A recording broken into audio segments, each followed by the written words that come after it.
Can I just move on for, that's a pretty dramatic answer to the question of what happened on that night. Can I ask Dr. Bayram, you've emerged with a theory about the 4 years since that time. It's almost exactly 4 years since that night. Can you explain to us your theory of what you call societal genocide? How did you come up with that theory? What is the theory? Thank you very much, Dr. Manning. I'd like to put a few facts or terms straight before we divide into the subject, basically. According to studies of American political scientist Rudolf Rummel, power kills, and absolute power kills absolutely. Rudolf Rummel, in his work, argues that the more power a government has, the more it tends to kill its own citizens, that he calls it democide, a form of genocide, and make a war on other countries. And conversely, the less power a government has over its citizens, the less it tends to kill them or launch wars of aggression on other countries. According to German Bertelsmann Stiftung Foundation's Quality of Democracy Index 2020, Turkey is now among the autocratic regimes such as Guatemala, Angola, Congo, Iran, Saudi Arabia, etc. Plus, additionally, according to Spanish social scientist and also a political scientist, Juan Lins, according to studies of sultanic regimes, totalitarian or authoritarian regimes, Turkey is under a regime called neo-patrimonial sultanism. Namely, Turkey is governed by a neo-Ottoman sultan as a head of state. After setting these terms or facts straight, now we can talk about genocide, democide, social side, politicide, despotic genocide, societal genocide, etc. These are the traits of despotic regimes only and are in the genocide literature. Basically, I did not invent this social genocide myself. It was in the literature of Claudia Claude, Helen Payne, Rudolf Rummel, or Gregory Stanton, and many other academics who study genocide around the world, basically. Now we can talk about genocide now. Genocide is the implementation of a massive and systematic plan of action intended to destroy all or part of a social group or groups. Moreover, genocide is a process that requires preparation, legitimization, and consensus. These characteristics of genocide distinguish it from other acts of atrocities, such as other mass killings. Social genocide is a form of crime against humanity, or social genocide, or socialcide is a form of crime against humanity that a person or a group commit mass atrocities on a social group or groups intend to destroy all or part of these social groups, along with their friends, relations, relatives, acquaintances, or anyone who empathize or sympathize to them by means of organized power or state or any other authority that legitimize those atrocities by a set of beliefs such as radical Islamism, Islamic Caliphate, racism, communism, fascism, etc.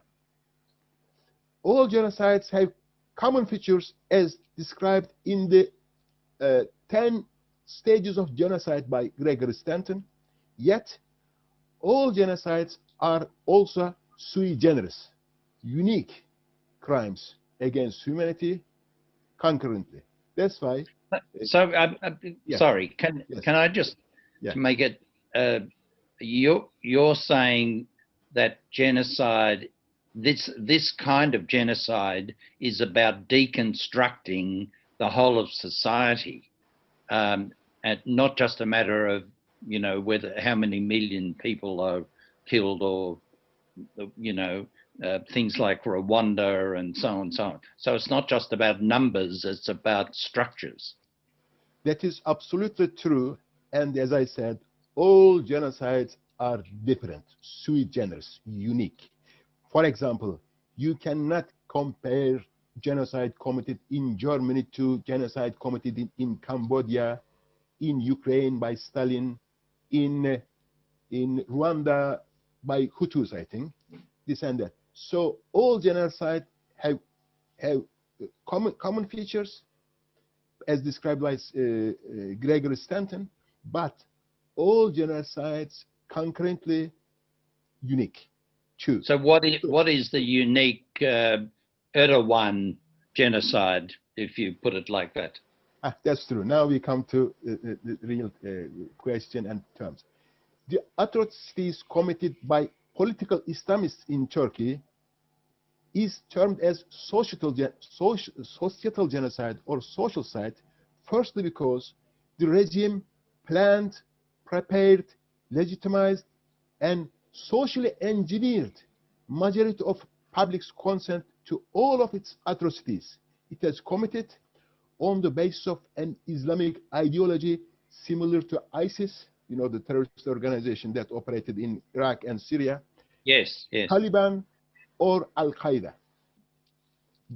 They were similar, but not exactly the same, obviously.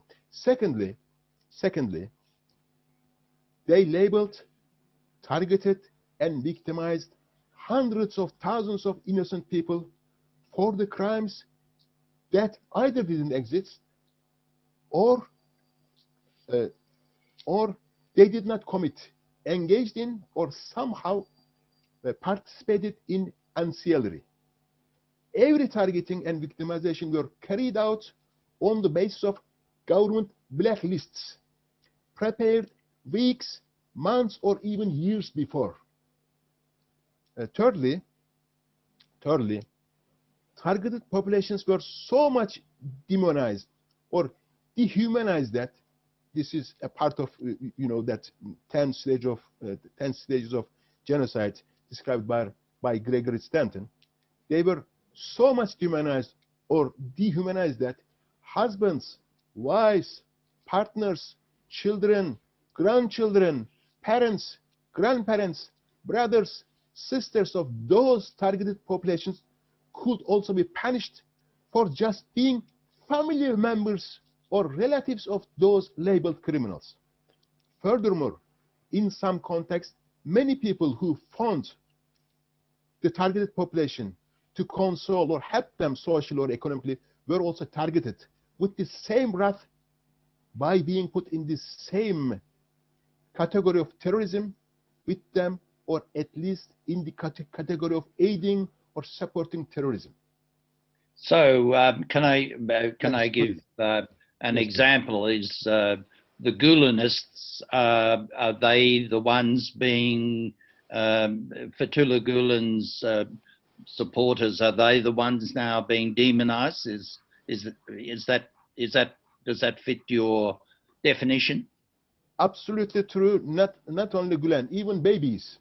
Actually, I shall mention at this. I shall mention at this stage. According to that radical Islamist ideology, uh, killing babies. I say I know what I'm saying. Killing babies of of labeled people is justified.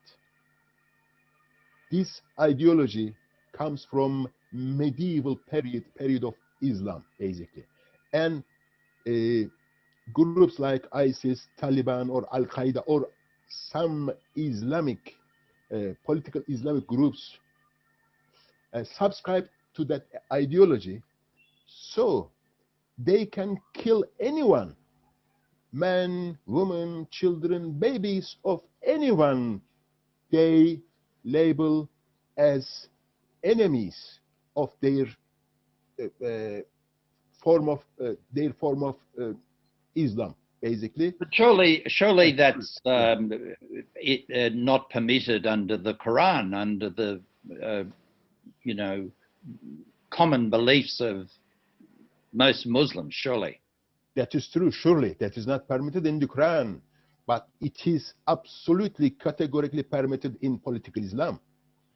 That's why I'd like to differentiate between the two, and I will mention about that probably later Yes. stage. But whatever they did to babies, children, men, women, anybody disabled, this and that, is absolutely justified in radical commentary of political Islam, which is actually portrayed by ISIS, clear like a day, I think. So in political Islam, everything is permissible, basically. Nothing is forbidden.